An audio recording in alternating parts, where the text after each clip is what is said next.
Hello everyone, this is Miss Statterman, and this video is a part of my series on how to ultimately find the equation for a graph, otherwise known as a mathematical model that is specific to a graph.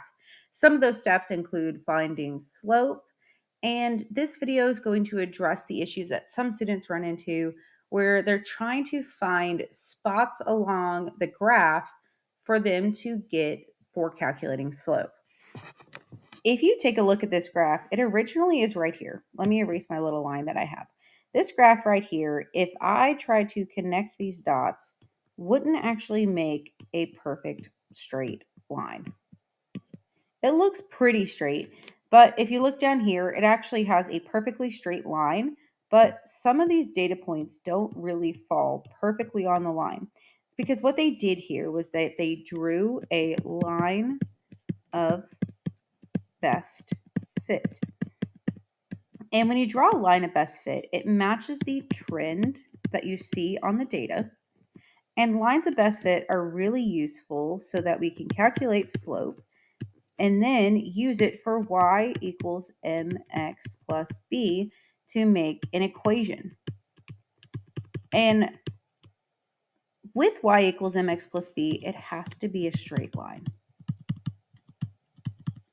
That's why your science teacher is making you draw this line of best fit when your trend kind of makes that pattern there, even though it doesn't perfectly do it, because then otherwise you can't come up with an equation for your data.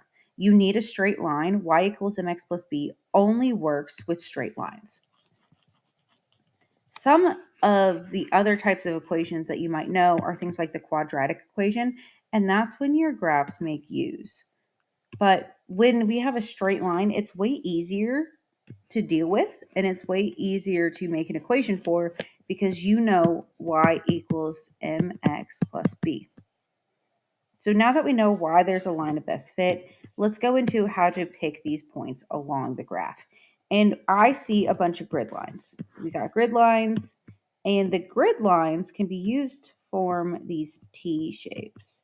I'm just going to draw a few to point out what I mean. They can show these little T's. And on your line, students often kind of are like, where do I pick? I can't find anything. When they can't pick like that, I tell them to draw T's. Draw T's, find anything that falls on the line. So here, my first 2 points, meh, not really working. This one, no. See that little gap? Then we get here. Oh, that one looks good. Okay, so we'll use right here.